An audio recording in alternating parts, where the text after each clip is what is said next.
My name is Paul Nock. I'm Assistant Head Teacher for e-learning here at Greenford High School. Greenford High School is a multi-ethnic inner London school in the borough of Ealing.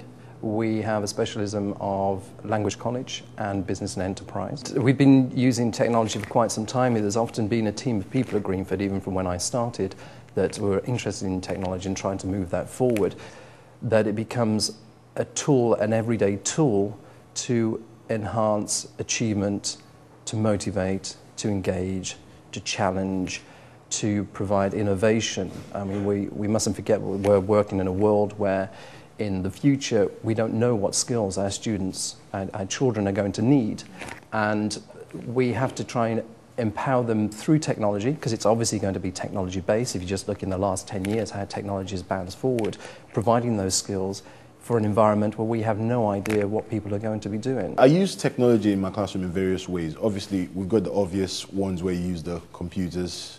Kids log on to the computers and do work through applications that are installed on the computers. But however, I prefer using Web 2.0. I use a lot of blogs, we use a lot of wikis in the classroom.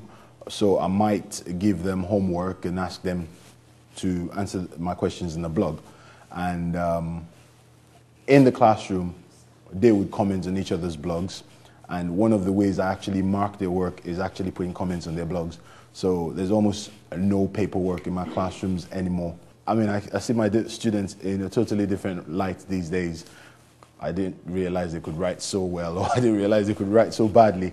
And I like the fact that they can actually comment on each other's work through the blogs. And it's one of those things, they never lose their books, so no one will come and say, oh, sir, I forgot my book at home, because it's all there online. If you haven't done my homework, then you haven't done it. They actually love the technology, and in many ways, they actually suggest. I try to operate a classroom where I get a lot of input from them as well, and they always suggest ways we could do stuff. In fact, they could come with an interesting website on a Monday morning and say, have you checked this out? And perhaps we could use that in the lesson. And I do encourage them to do that. I mean, another way we actually use technology, in fact, one of them suggested, why don't we, because the school wanted us to come in on Saturdays to do some extra work with my GCSE students, and someone suggested, why don't we do a web conference on Skype?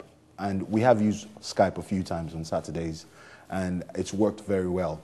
And what we do is actually we record the Skype sessions and also put them on our VLA as podcasts. So those who miss the sessions can also go in and listen to it. And, others can actually just go in and to recall what we discussed on the Saturday session. Hi, I'm Becky. I'm 15. I go to Greenford High School and I'm in Year 10. I'm Aisha. I go to Greenford High School. I'm 15 and I'm in Year 10 as well.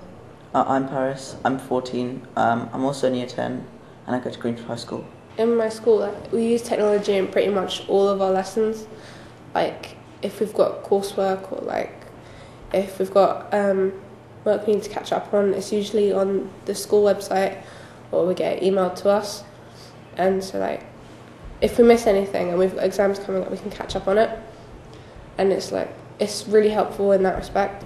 In Year 9, we had to create our own blogs to do in some of the lessons, and you could put your work up on the blogs and the teachers could mark it there. So those are just some of the ways that the teachers use technology into our lessons. Websites where teachers can set you work on the internet, there's no papers to be lost. The teachers know what you're doing, and they can mark it as well online. So it's all in one place really, so there's no papers to hold and no chance of it getting lost.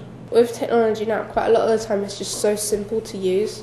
A lot of our lessons we use technology, and we go through whatever we're doing, and we say you've got the work emailed to you, to go to this website, you have to look this up on Google, and it's so straightforward. Whereas if we just had the pieces of paper and stuff, and it's you have to write an essay about this, a lot of the time it's just I don't know what's going on. It beats writing with books and with pens and stuff, and it's more an interactive way, and it's more enjoyable because there's not the whole serious side to it. There's more of the, like Aisha said, the creative side to it as well. So in terms of that, it's a different experience. Personally, I think one of the good things about the internet is that, especially for revision with friends and stuff, you don't necessarily have to meet up, arrange a day, a time to meet up and go to someone's house. I usually do it over the internet, like on MSN or through email or something. We'll help each other through online chats and stuff, and I think that's so much more easier than me having to waste my time like setting up somewhere. I can just go and sit down with them and do it. It's easier just to do it over the internet. Children and teenagers, they use internet a lot because of like social networking sites. So if they were told that we're not going to be writing, we're going to be doing stuff on the internet, they'd like it as well because they're familiar with the surroundings of the internet. If we could have some kind of like interaction in school, but you don't come to school, so like you stay at home, but like you all have like webcams and like little microphones, and like you have a lesson on the computers or something, so it'll save money instead of building schools and all those books and everything. So you could just have the lesson at home, and like if you're ill, you don't miss out on anything as well.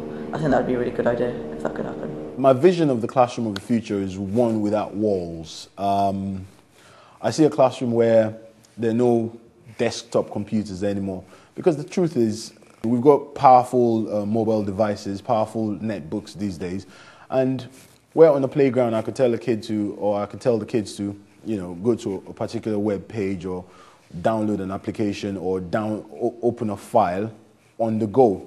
That's my vision. I think with cloud computing, it is possible, and I think education is one area that can actually harness the power of that cloud computing. Yeah, the school might be able to afford Microsoft Office, but not all kids will be able to afford Microsoft Office in their homes. So I think with cloud computing, where you can actually have these applications sitting on the cloud somewhere, school might actually purchase licenses for them. They go on Google Docs, Microsoft Office Online, or whatever the future holds for cloud, and go in there and be able to use the applications just as they would use in school, or just as they would be able to use it in a park or in a library. So there's no sort of restriction. I'd love to see a situation where, like I said earlier, the classroom hasn't got these walls. So a kid misses school today, he doesn't really miss much. He can tune in to the lesson from home. Now, obviously, you don't want to replace school, because some might argue, so why the need for schools when they can tune in from home?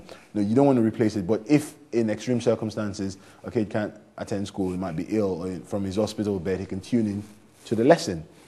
And my vision of the future for the classroom is where you can have a lesson taught simultaneously in 2 or 3 different schools, 3 different sets of classrooms coming together to teach the same lesson. Kids from school X communicate with kids from school Y at the same time, using technology, using video conferencing technology. Applications like Facebook become part of it. I mean, if they're using it at home, I think we need to start using it in the classroom as much as they use it at home.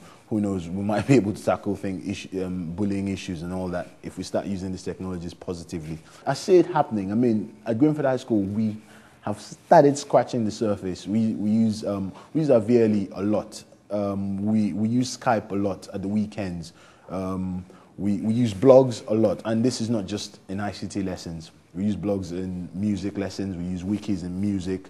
I know history uses blogs a lot, and we're trying to absorb these technologies into our classrooms. We're probably not quite in the future yet, but we're on our way there.